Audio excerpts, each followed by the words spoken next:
There was a silence that wrapped the maternity ward like a heavy fog, the type that made even the walls feel like they were holding their breath.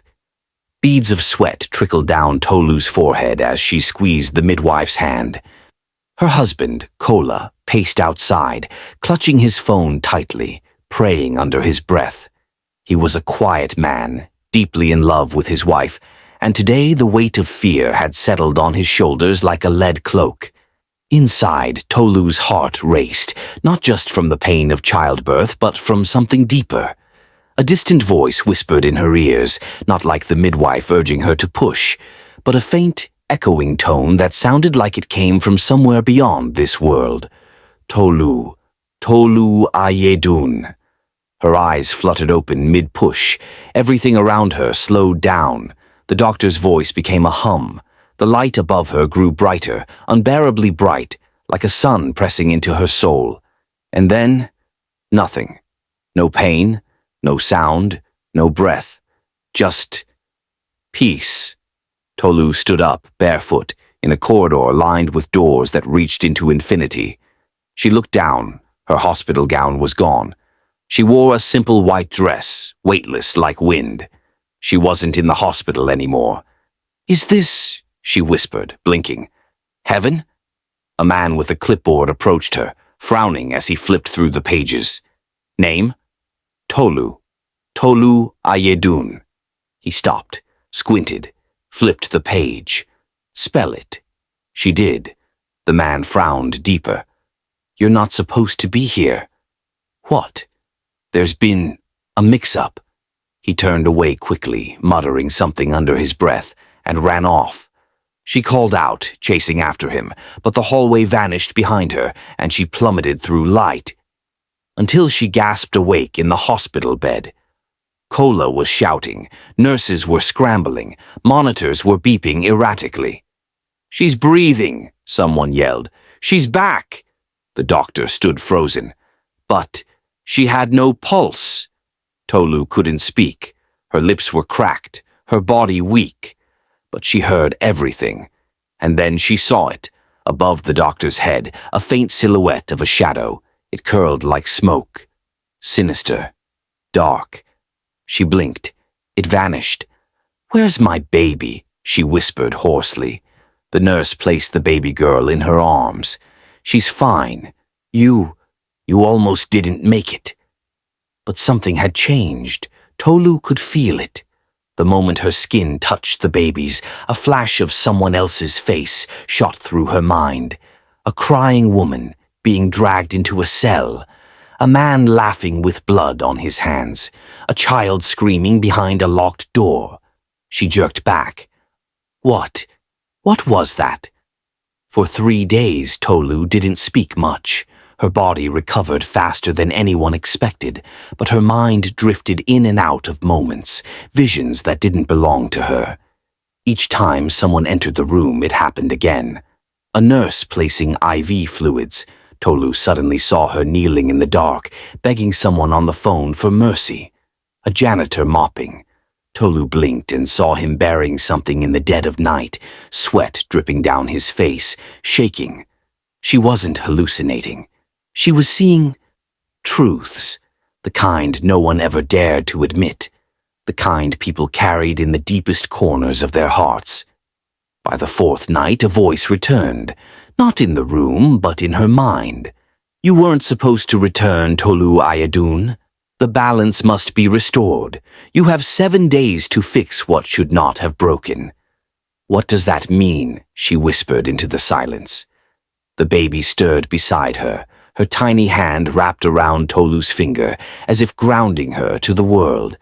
"You must correct a great injustice, or be erased." "Erased?" Tolu asked. No answer. She stared at the ceiling for a long time that night. Then she began to count the days. Back home, Tolu tried to live normally.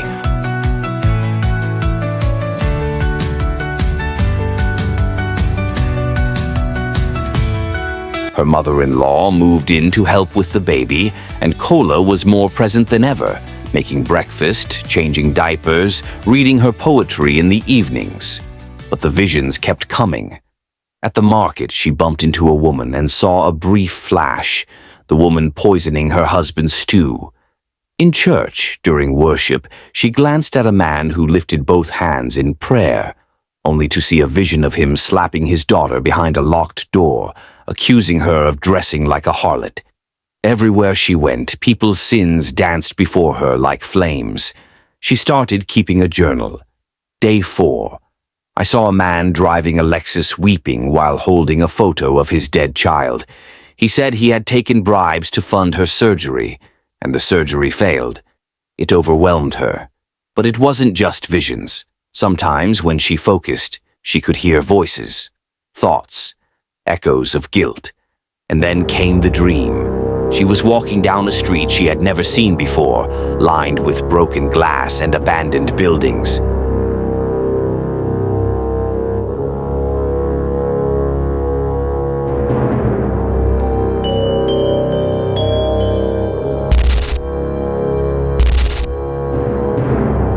A little girl stood in the distance, pointing.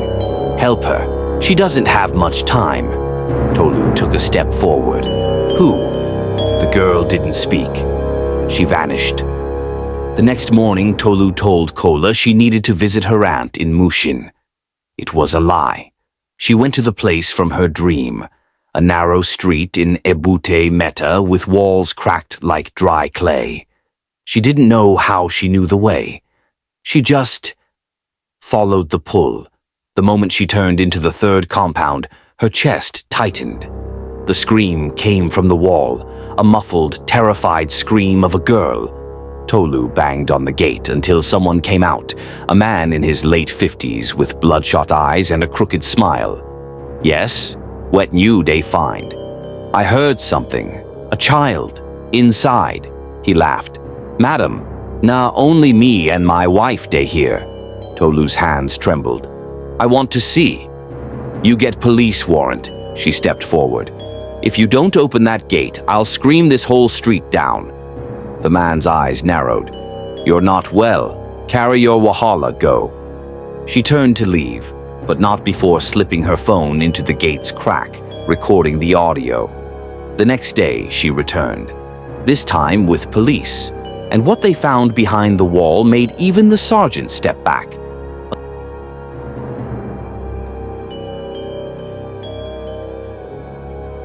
A small girl, barely 7, tied to a wooden frame, eyes sunken, lips cracked, starved. She had been locked up for over a month. The man was her uncle. Tolu held the girl's hand all the way to the hospital. When she returned home, Tolu collapsed into Kola's arms. She told him everything.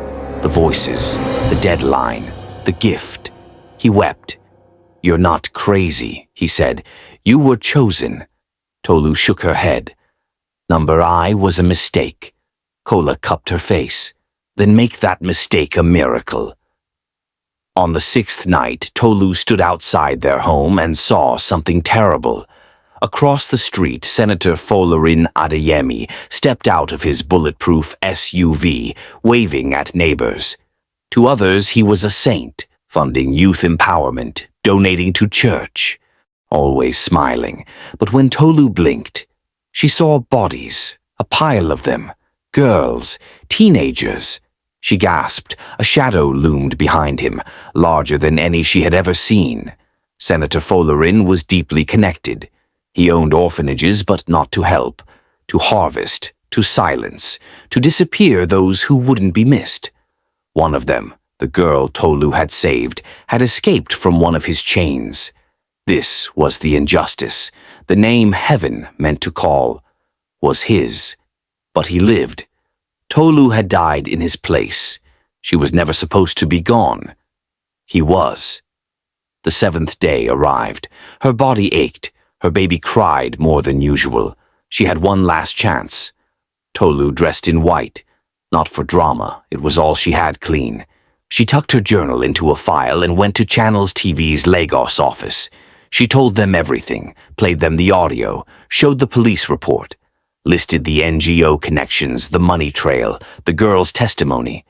They doubted her until she stared into the producer's eyes and said, You pray every night for your missing sister. She's gone, but you can save the next one.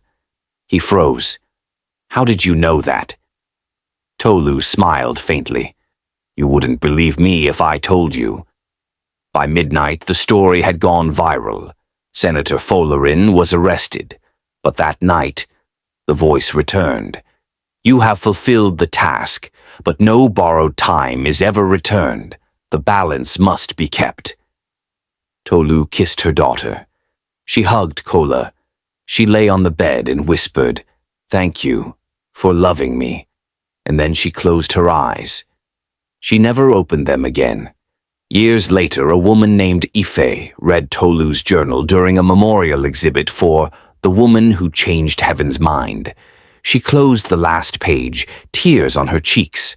Tolu had died fixing someone else's fate, but in doing so she became a legend, a light, a whisper of justice for all the broken ones. And sometimes, if you listen carefully on certain quiet nights, a voice still echoes, "Fix what's broken before the clock runs out."